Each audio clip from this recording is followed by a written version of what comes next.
दोस्तों नमस्ते, mummy daddy को और भगवान को प्रणाम करता हूँ और आज के इस वीडियो की मैं शुरुआत करता हूँ। दोस्तों आज के वीडियो में हम लोग देखने वाले हैं कि आज के सिचुएशन में 2023 में हम लोगों को खुद का घर लेना चाहिए, खुद का फ्लैट लेना चाहिए, या हमको इक्विटी में इन्वेस्टमेंट करना चाहिए, हमको रेंट में रहना चाहिए, या ये सब चीज़ें हम लोग क्या करेंगे। अब थोड़ा सा एनालिसिस करके हम लोग उसका स्टडी करने वाले। बहुत सारे लोग होते हैं कि उनका सबका एस्पिरेशन होता है कि हमारा खुद का रहने के लिए घर होना चाहिए। तो मेरा ये कहना है कि बहुत सारे लोग मुझे पूछते हैं कि सर मैं क्या करूं, मैं खुद का घर ले लूं या मैं रेंट पे रहूं। तो मेरा ऐसा कहना है आइडियली कि जिन लोगों के फैमिली मेंबर को ऐसा लगता है कि खुद का घर होना ही चाहिए, खुद को रहने के लिए घर चाहिए, तो मुझे ऐसा लगता है कि उस इमोशनल वैल्यू की कोई प्राइस नहीं होती है, एस्पिरेशनल वैल्यू की कोई प्राइस नहीं होती है। दोस्तों रहने के लिए अगर खुद का घर लेना है एक, तो आप लोग 100% खुद के फैमिली के सेटिस्फैक्शन के लिए, अपने पीस ऑफ माइंड के लिए खुद का घर होना बहुत ज़रूरी है। लेकिन अगर आपकी फैमिली थोड़ी सी प्रोफेशनल माइंड से भी सोच सकती है, इन्वेस्टमेंट पॉइंट ऑफ व्यू से अगर सोच सकती है, तो मैं बहुत सारे लोगों को, जो यंग लोग हैं अभी, तो उनको मैं कहूँगा कि थोड़ा वेट कीजिए। अभी आप थोड़ा टाइम के लिए अगर हो सकता है पॉसिबल, तो आप रेंट पे रहिए। रेंट पे रहना हमेशा प्रॉफिटेबल होता है रादर दैन अपना खुद का घर परचेस करना। अभी उसका कैलकुलेशन देखते हैं दोस्तों। अभी फॉर एग्जांपल हम लोग मान के चलते हैं कि 1 करोड़ का अगर कोई हम लोग घर बाय करते हैं, तो 1 करोड़ का घर बाय करने के लिए हमको क्या होता है, जनरली हमको 10 से 20 लाख का क्या करना पड़ता है, डाउन पेमेंट पे करना पड़ता है, और 80 लाख के आसपास हम लोग क्या करते हैं, हम लोग लोन पर लेते हैं। और उसके ऊपर अभी आज का इंटरेस्ट रेट देखें हम लोग, तो 8.5% आज का इंटरेस्ट रेट है, 8.5%, उससे ज़्यादा भी है। तो लोवेस्ट इंटरेस्ट रेट अभी चल रहा है होम लोन का 8.5%। तो उस पर अगर हम लोग कैलकुलेट करें लमसम में उसके ऊपर EMI, तो 85,000 उसके ऊपर हमारा EMI जाता है। और अगर हम लोग पकड़ के चलते हैं कि हम लोग डाउन पेमेंट का भी लोन करते हैं, तो और 20,000 का आपका EMI बढ़ जाएगा। मतलब 1 करोड़ का आपने पूरा लोन किया, ऐसा पकड़ एज्यूम करते हैं, तो लगभग राउंड फिगर में 1 लाख का आपका EMI जाएगा 20 साल के लिए। 1 करोड़ का घर के लिए 20 साल के लिए आपका 1 लाख रुपए EMI जाएगा। आपको इंटरेस्ट रेट पड़ रहा है कितना, 8.5%, 8.5%। और दोस्तों 1 करोड़ का घर अगर आप उसको फॉर एग्जांपल आपने इन्वेस्टमेंट के लिए है और आप रेंट पे देना चाहते हो, या आपने रेंट पे लिया 1 करोड़ का घर, तो आपको 25 से 30 हज़ार का रेंट मिलेगा। रेंट देना पड़ेगा या मिलेगा। अगर आप इन्वेस्टमेंट कर रहे हो तो आप ले सकते हो, या आप रेंट पे ले हो घर, तो आप रेंट पे कर सकते हो। लेकिन उसका परसेंटेज अगर हमने कैलकुलेट किया, तो लगभग 3% आपका यील्ड होता है, जो आपको रेंट के तौर पे करना पड़ता है, रेंट के तौर पे मिलता है। यानी कि क्या, 8.5 - 3 यानी 5.5%, 5.5% आप क्या हो, माइनस में हो। अगर आपने कैलकुलेट किया तो 5.5% का आपको घाटा है। तो आपको हर साल इंटरेस्ट आप ज़्यादा पे कर रहे हो रेंट से, तो और हर साल 5.5% यानी दोस्तों लंबे समय में 20 साल में वो बहुत बड़ा अमाउंट होता है। अगर हम लोग रेंट पे घर लेने से बाय करने से जगह अगर हम लोग रेंट पे लेते हैं, तो उसका बेनिफिट कैसा होता है, हम लोग उसको कैलकुलेट करेंगे। अगर वही 1 लाख का जो हम लोग EMI घर पे करने वाले थे, वही 1 लाख का इन्वेस्टमेंट हमने निफ्टी 50 के शेयर्स में किया या निफ्टी 20 में किया, तो उसका क्या बेनिफिट हो सकता है। तो देखिए, या हमने इक्विटी म्यूचुअल फंड में किया, तो इक्विटी म्यूचुअल फंड में भी हमको 12 से 15% तक रिटर्न मिलते हैं।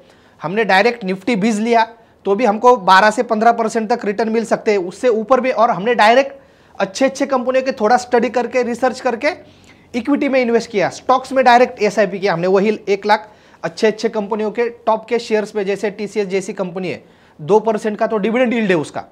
तो ऐसे कुछ अच्छे कंपनियों में डाला तो हमको 15% के ऊपर भी मिल सकता है, 20%, 18%, 20% तक भी हमको सालाना एनुअल रिटर्न मिल सकते हैं। तो दोस्तों अगर हम लोग 15% से भी कैलकुलेट करते हैं, तो 1 लाख रुपए हम लोग 20 साल के लिए 15% हमको अगर ग्रोथ मिलती है, तो भी दोस्तों हमारा 15 करोड़ के ऊपर वैल्यू होता है हमारे इन्वेस्टमेंट अमाउंट का। यानी अगर 20 साल के बाद 1 करोड़ का फ्लैट का प्राइस अगर 2 करोड़ भी होता है, 2 से 2.5 करोड़ भी होता है, तो भी उसी टाइम पे हमको 6 से 7 फ्लैट हमारे विदाउट लोन हम लोग बाय कर सकते हैं। इतना हमारा कैपेसिटी हो सकता है।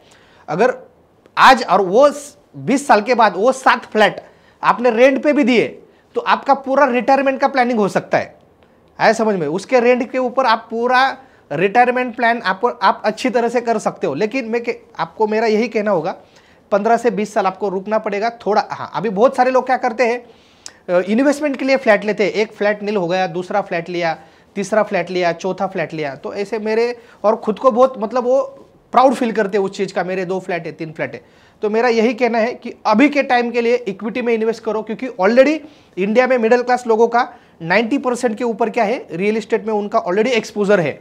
और पैसों का साइंस ये कहता है कि जैसे जैसे आपका एज बढ़ता है वैसे रियल एस्टेट बढ़ना चाहिए, इक्विटी कम होना चाहिए, लेकिन 100 माइनस आपका एज, उतना तो कम से कम आपके पोर्टफोलियो में, आपके संपत्ति में इक्विटी होना चाहिए। अभी फॉर एग्जांपल आपका एज 40 का है, तो 100 माइनस 40, 60% का तो आपका इक्विटी होना ही चाहिए अगर आपको ग्रोथ लाइफ में अच्छा करना है, ये पैसों का साइंस आपको बोलता है। तो इस तरह से लेकिन अभी हमारी इंडिया में ये मेंटेलिटी है, इक्विटी बोले तो लोगों को डर लगता है, थोड़ा सा रिस्क लगता है, लोगों का उतना माइंडसेट अभी नहीं है।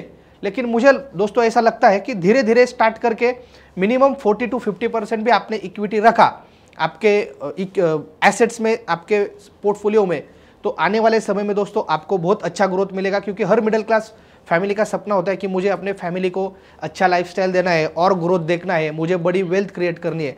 लेकिन दोस्तों खाली एक ही जगह पे इन्वेस्टमेंट करके रियल एस्टेट करके आपको वो ग्रोथ लाइफ में मिलने नहीं वाली है। आपका इक्विटी में, कुछ पार्ट आपका रियल एस्टेट में, क्योंकि आपके एसेट्स में अगर कुछ भी इक्विटी नहीं है दोस्तों, तो कुछ भी मज़ा नहीं है।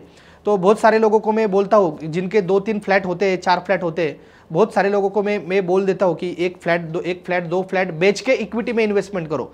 बेच के हमको उसको एंजॉय नहीं करना है, हमको क्या करना है, एक बाल्टी का पानी दूसरे बाल्टी में हमको डालना है। तो खाली एसेट क्लास चेंज करना है, रियल एस्टेट एसेट क्लास ले हमको इक्विटी एसेट क्लास में जाना है।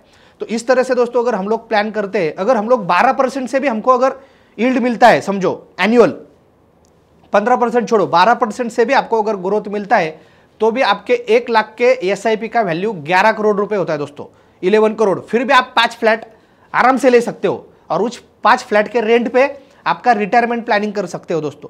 थोड़ा सा सोचिए, थोड़ा सा अलग वेट कीजिए। लेकिन आज के समय में मुझे ये कहना है कि अगर आपको इन्वेस्टमेंट के लिए फ्लैट लेना है, उसके जगह आप लोग इक्विटी में इन्वेस्टमेंट करो। किसको लगता है कि सर मुझे शेयर मार्केट में बिजनेस स्टार्ट करना है, खुद का करियर शुरू करना है, तो भारतीय शेयर मार्केट की फ्रेंचाइजी आपके लिए एक बहुत अच्छा ऑप्शन दोस्तों अवेलेबल है। उसका भी लिंक डिस्क्रिप्शन में डाला हुआ है। कोई भी मन में डाउट होगा दोस्तों तो 07057101010 इस नंबर के ऊपर कॉल कीजिए, उस नंबर को सेव कीजिए। आपका क्या राय है इस बारे में, फ्लैट रेंट पे रहना चाहिए, खुद का घर बाय करना चाहिए, जरूर मुझे कमेंट करके आपका भी राय बताइए, आपका पॉइंट ऑफ व्यू मुझे सजेस्ट कीजिए। नेक्स्ट वीडियो का टॉपिक भी दोस्तों हो सकता है, आपको कौन सा टॉपिक के ऊपर नॉलेज चाहिए तो वो भी मुझे चैट बॉक्स में, कमेंट बॉक्स में सजेस्ट कीजिए, ताकि उस टॉपिक के ऊपर में दोस्तों मैं वीडियो बनाने की कोशिश करूँगा। एंड तक वीडियो देखने के लिए थैंक यू। जय हिंद, जय भारत।